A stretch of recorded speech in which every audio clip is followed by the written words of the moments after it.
Hey everyone, I'm Jay, And I'm Sean. And I'm Matt. and we watch movies Yes, we do. and then we discuss them. Yes, we do. We can't stop talking about them. No, we can't. Is it a diagnosable problem? Not so far. Okay, sounds good. So there's no shame in doing this one. No, let's keep going. Okay, because today's topic is female villains. Actually, in my opinion, some of my favorite all-time villains are, of course, female. Uh, there's a lot of potential there, a lot of fun to be had. So let's talk about some of our favorites. Not necessarily, I mean, depending what your favorites are. They might be some of the most iconic ones, or they might be some forgotten ones, or they might just be a lot of fun to watch. Anything you pick is you. It's totally up to you. There's no wrong answers. Well, I always eventually find that there was a wrong answer, but I'll let you know when you say it. Yeah. Okay. Right. All right. So, Matt, do you have anyone on your list? Yeah, I got a couple. Mhm. I guess the first one I came up with was Poison Ivy. Ooh. Matt is a Batman. Although I don't know if she's been, yeah, I don't know if she's been all that well represented in movies, Mm-hmm. but she has been in a movie, Mm-hmm. and hopefully more coming. But yeah, I mean, um, she's got probably my favorite female Batman villain.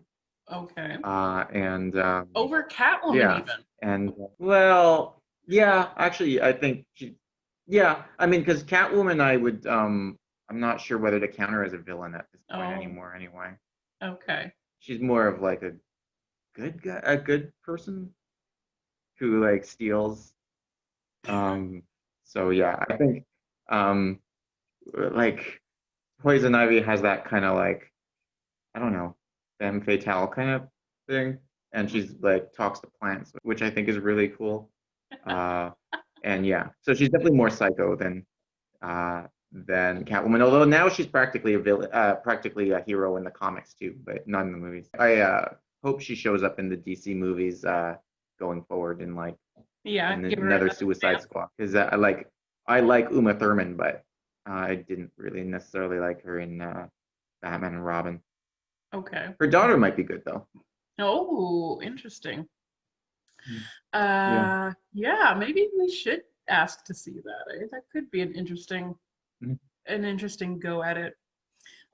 So Yeah. I did think that even Harley Quinn, actually, you were just saying about DC or Batman villains and about how maybe a lot of them are turning into anti-villains. I don't know. Do we have anti-villains? We have Yeah. anti-heroes Yeah. who are, I mean, Yeah. she's the protagonist, and certainly Birds of Prey, which I loved. Matt, did you see Birds of Prey? Yeah. That's the Okay. last movie I saw in the theater. Yes. Mhm. I think it probably was for us too. Anyways, I really enjoyed that movie, but getting to know her, she definitely seems a lot less villainous, not necessarily a bad person. I mean, we do see the softer side of her. She's got a pet. She practically adopts this little girl. She loves breakfast sandwiches. She just that was the lustiest moment in the film, was just her watching that breakfast sandwich get made. So I Yeah. just feel like when we get to know them on that sort of basis, we lose a little bit of the scariness, dementedness. Well, sometimes. Mhm. But I Yeah. would take it to Well, I think that Ella from Ragnarok. Uh-huh. I don't think if you got to know her better, she would be soft and cuddly. No, certainly not. I don't think that's universally applied. I think, but that has been true in Harley Quinn's case. So anyone else on your list, Matt? I thought of Lena Lamont from Singing in the Rain. Mm-hmm. I just love that character, and most of the time I just really enjoy her because she's funny, but she's Mm-hmm. also kind of awful, and certainly gets her, and there's no redemption for her in the end.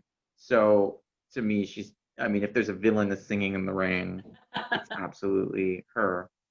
Um, Yeah, that's an and interesting to think of. and she got like a Best Supporting Actress nomination in it for it, which actually doesn't make her more of a villain, but it just goes to show that she's kind of awesome, and her whole like, and I can't stand him.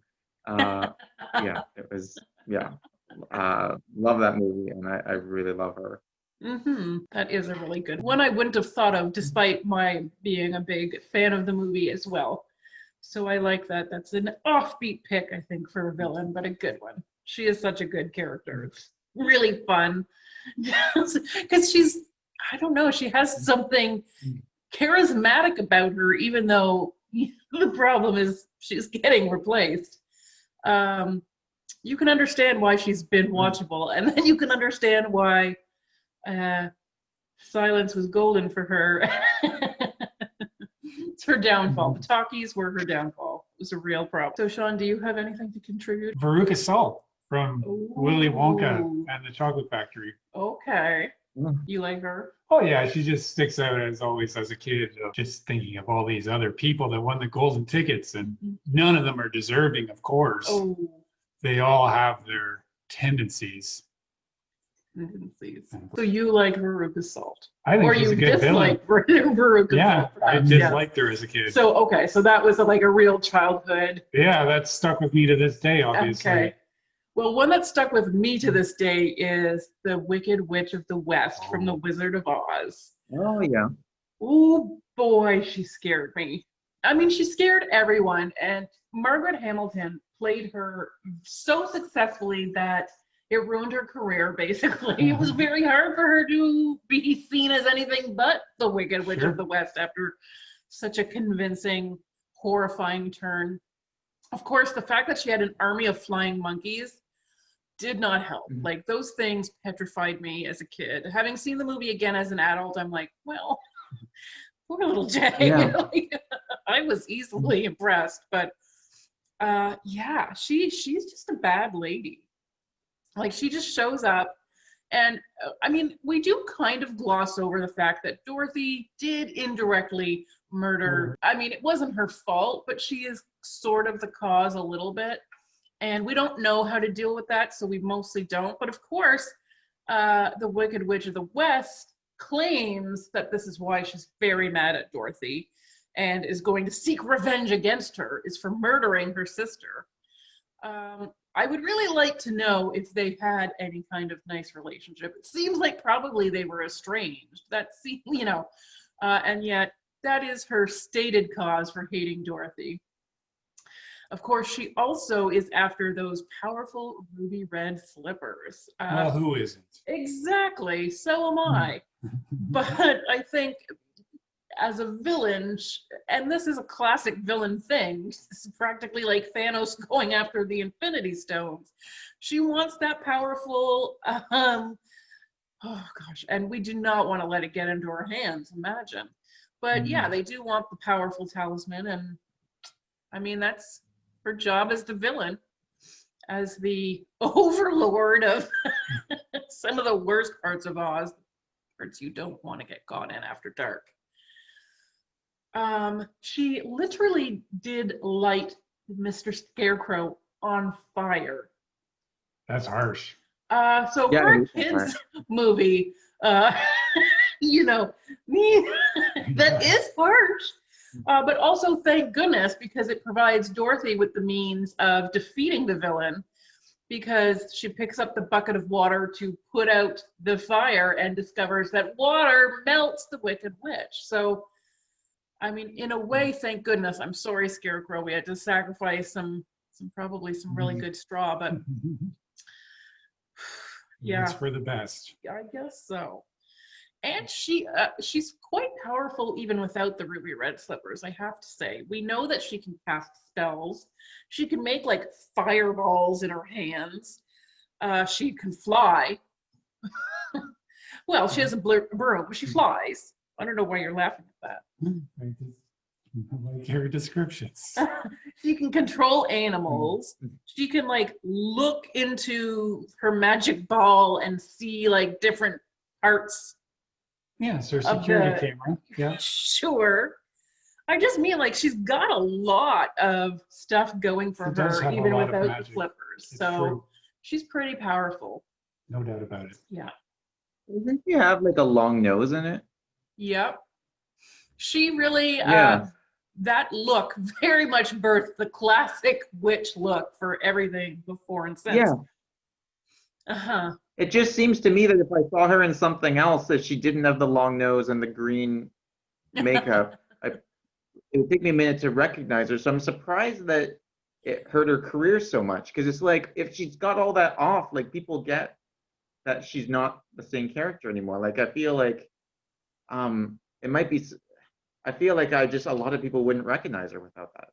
Well, I think you have to remember that there were a lot of dual roles in Wizard of Oz, and in the before Dorothy gets to Oz, when she's in Kansas pre-tornado, is that it? Yeah. Tornado. She's the villain in her real life too. She's that angry lady riding the bike. So we see Okay. her, yeah. So we do see her out of makeup. She's marked, Yeah, she's a bad lady in both worlds.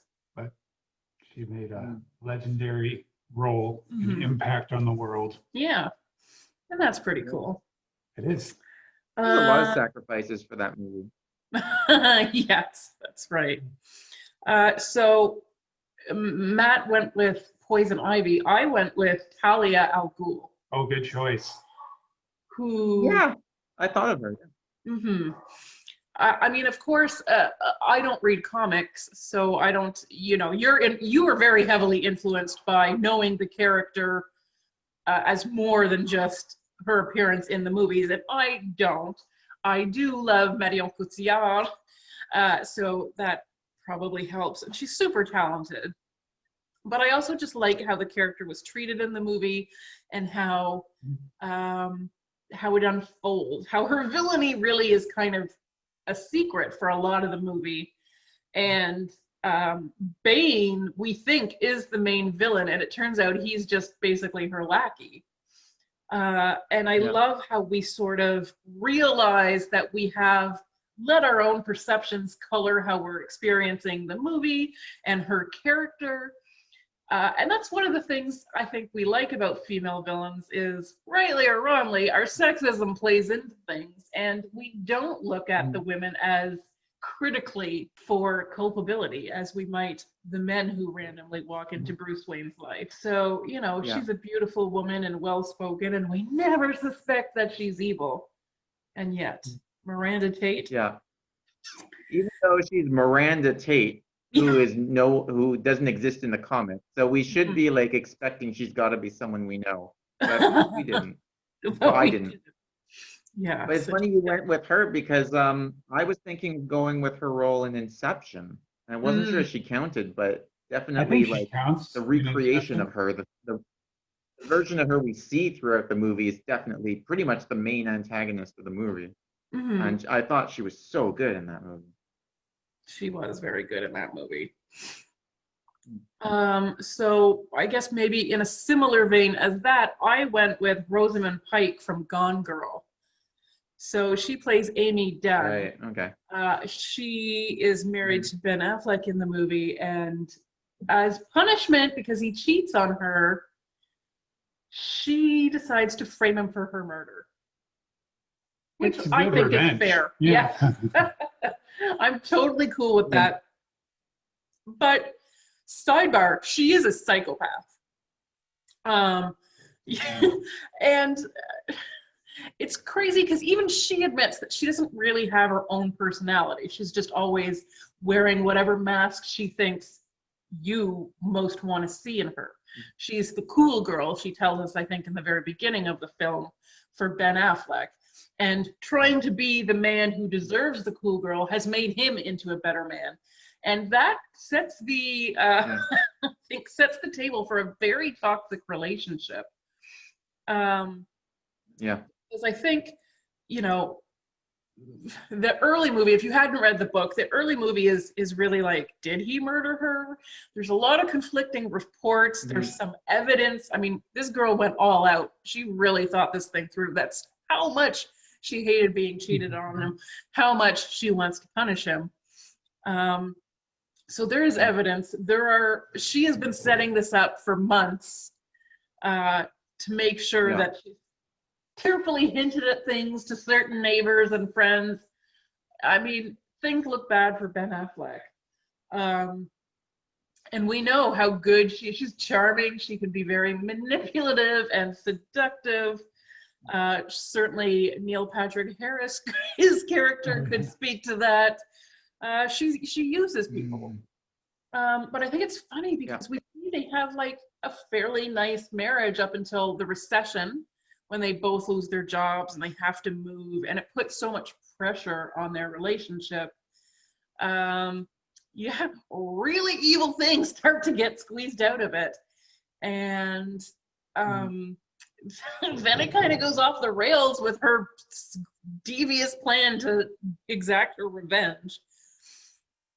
But the thing is that she still loves him, and she is lured back to their life when he communicates to her over the TV.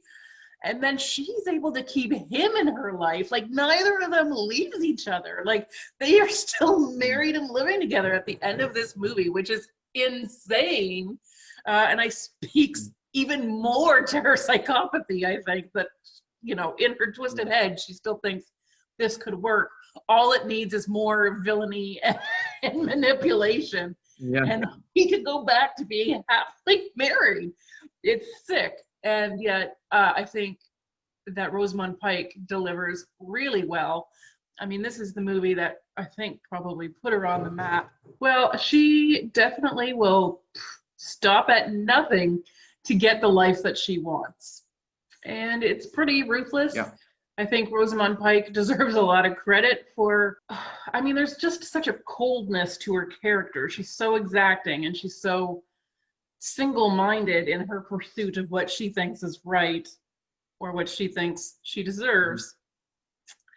I just think that was a really well-preserved character, a villain that kind of changed the landscape. I think we saw a lot of imitators come after that. We did.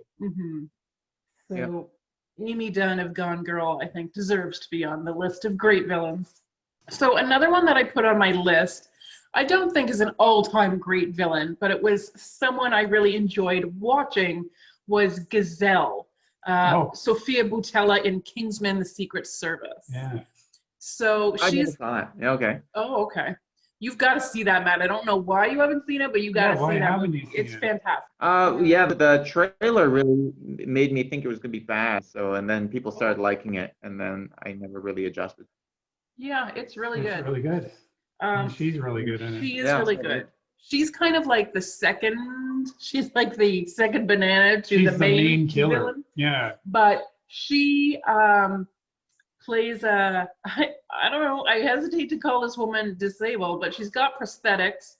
But they're blades. And the thing is, they call certain prosthetics blades, like Oscar Pistorius, which is a whole other part of this that we'll get into. But you know, the running blades are still called blades. These are actual knives that she has as legs. And boy, can she use them. And Sophia Boutella, of course, is a French Algeria dancer and model. So the grace that she brings to this, I think, just in her movement, and full credit to her stunt doubles, the stunt people who obviously did some really hard work on this, but it looks terrific. I super enjoy every minute she's on the screen. Obviously, it's a pretty unique villain, a pretty unique form of murder. And she can wield her weapons extremely well. She literally slices someone in half vertically. I feel like that cannot be oversaid. Vertically. It's beautiful and crazy.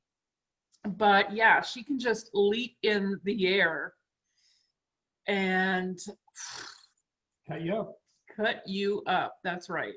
As a villain, she's very interesting because she's loyal to the main villain. But we see that she's very intelligent, very savvy, a little arrogant, I think, is maybe her Achilles heel in all of this. But yeah, she's got the strength, she's got the speed, but boy, those knives on her feet are a real problem. Watch out for those. Because once she's in the area, you're not even going to see them coming. So I really enjoyed her. That's a good choice. Yeah. Okay. And does anyone else have anything? Yeah, I do. Okay. I can't remember her name. Oh, okay. It's the one from Mean Girls. What's her name? Rachel McAdams. Rachel McAdams. Oh, okay. Yeah. I haven't seen that Do you know movie. her name that's in the movie? Because I don't. I I've never don't. seen Mean Girls. No, I haven't You seen it in a haven't? while. No, I haven't. Oh, that's weird. It's not that weird. I don't like Lindsay Lohan. Oh. Mhm. So is she really the villain? She was for me. Yeah. Yeah. She was on set. Yeah. I always think of Mean Girls as a Tina Fey movie, actually. It's funny. Like I never really associated with Lindsay Lohan, even though she's clearly like the main character. The star. She's Yeah. not got a lot of Yeah. time in it. Yeah.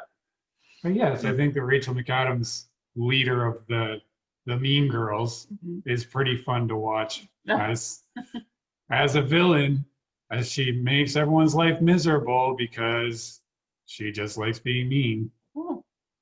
Well, Yeah. it does have its And she's funny. advantages. Yeah. I kind of enjoy it myself. Mm. Someone I really love as a villain that I think is interesting, it's a little hard to describe, is Other Mother. Oh, from Coraline. Yeah, or the Belle Dame, but yeah, the Other Mother from Coraline. Oh yeah. Hmm. So that's an Terry animated Hatcher. film. If you haven't seen it, yes, Other Mother is voiced by Terry Hatcher. Coraline goes through a little door in the Pink Palace and goes into this other world. She's recently moved. She's not too happy with her parents. And in this other world, her other mother, who looks a lot like real mother, only slightly better. It's true, she doesn't have like wrinkles, or she's very put together, colorfully dressed, but she has buttons for eyes. And it's a little horrifying, a little disconcerting. But she's just so winning. And she's such a great mother. She gives Coraline everything Coraline's been missing. There's home cooked meals and just like so much care and attention. And I think that's kind of a great and horrifying thing to think about a villain, is that they could get that close to you, that they could be your own mother, or better than your mother, the other mother, the mother you wish you had. And she's so loving, but she's doing all of these things just to get you closer and closer, because what she really wants to do is tear out your eyes and put in buttons, then eat your flesh, and then imprison your soul. So this woman, who is the idealized version of your mother, although exhibiting a very twisted kind of love, really just wants to suck on the marrow in your bones. So that is a terrifying concept, I have to say. Yeah, she is, to me, quite a villain. A very memorable villain. Yeah, that was an excellent movie. Yeah. Mm-hmm. Yeah. So I love Coraline. But I think part of, you love Coraline for being this inquisitive, smart little girl, but you also love seeing this other world. And a lot of it is her own projections and the things she would like to see and feel. And it's definitely a way to get to know our main character. But yes, we learn how insidious it really is, a little bit at a time. And then we want to back the heck out. Get me out of here. A little too late, though. Well, that's how it goes. It really is. So, yes, I put Other Mother on my list for that reason. Good choice. Mm-hmm. Any others we want to talk about? How about Ursula from The Little Mermaid? Yeah, I was wondering when we get around to some of the like obvious ones like that. Ursula is one of the best for Disney. Yeah. Yeah. Her and Cruella de Vil have got to be two of the best Disney villains for sure. Yes. Sean knows Ursula is my favorite. Not my favorite villain. I don't even think she's much of a villain. She's my spirit animal. I think Ursula and I have a lot in common, and I just love her to death. So I would never put her on my villains list. But Disney does actually have quite a canon of female villains. There are a lot of witches. But yeah, Mother Gothel. There's just so many. Evil Queen. Maleficent is wonderful. Although again, with the movie Maybe that not a they villain. made, yes, she does turn into less of a villain, I think. We see that her actions are not really as evil, as purely evil as we thought. Yeah. But yes, Ursula is wonderful. Really, to me, she is the best part of the movie. I think she's a much more interesting character than stupid Ariel. Of course, I will link up here. I've recently come out of the closet with my unpopular Disney princess opinions, and Ariel is on the top of my list, quite literally, just for being dumb, for being a stupid teenage girl, and I can't stand her. But Ursula, I think, is just a savvy businesswoman with a fabulous flair of style. And yeah, I don't know if we should villainize her just for getting the best deal she can. She's a hustler, baby. Oh, she's great just for like the same reason of the other mother from Coraline, is that scary thing of, you know, playing on your desires. And giving you what you think you want. And I guess even what's her name? I've already forgotten her name, from Gone Girl, is almost a little bit like that. Well, I guess that's part of the power of women. But yeah, I think Ursula, clearly the animators had a wonderful time creating her. She actually was based on a drag queen of that time, of that era, by the name of Divine. So if you look her up, you will, I'm sure there's an unmistakable likeness between the two of them. I think that's great that Disney was surreptitiously embracing such a thing. But yeah, I think they oddly are not afraid to make their villains glamorous. No, they're not. But also to show a woman who is a businesswoman. She's unencumbered. She's not married. She doesn't have kids. She's just doing it for herself. She's got her lackeys. She's powerful. What more do you want? You're going to blame her for that? You're going to blame her for doing well, for shattering the glass ceiling? I do love me some Ursula. I know. But yeah, she's great. And it's fun when we see her transform into a woman to compete against Ariel directly with Prince Eric. And stupid Prince Eric. Oh my God. How many, like, he falls, oh, jeez. These people, I mean, don't get me started, but how many times can you fall in love in 30 seconds or less? In one movie. Anyways, clearly they did not have the vetting process in the royal family that we do today. I don't think Ursula would have made the cut. Probably Ariel would not have either. So, you know. Yeah. Somebody is Different falling time. asleep on the job. Yes, was a different time. But yes, thank you for including Ursula, just so I could tell you she doesn't belong on the list, but she is ultra fabulous. See, there is a wrong choice. I knew it! Yes. Anything else before we sign off? Not for me. Matt, do you have anything else?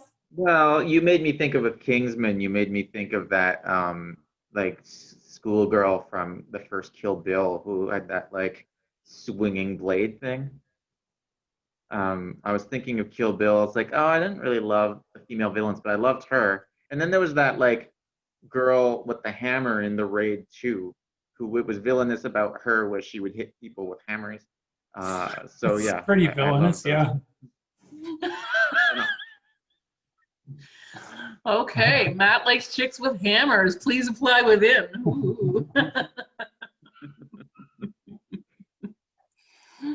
Oh my goodness. Well, luring me in with what I think I want. Yeah. Yeah. Well, you let us know how that goes. Okay. We're gonna have to come up with an extraction plan for this, but you have to make your own mistakes. I understand that. Yeah. She seems like such a cool girl. You know, she just has a hammer. Who can resist? Oh, Matt. Oh my goodness. Well, please let us know in the comments, guys, who your favorite female villain of all time is. We've barely, I don't even think, done the tip of the iceberg yet. Oh, I'm not sure we've gotten to the iceberg yet. There are so many great ones. And I promise I won't tell any of you there's a wrong answer. But please do let us know. We love discussing this with you. And we thank you so much for watching today. Thanks, guys. Bye. Bye.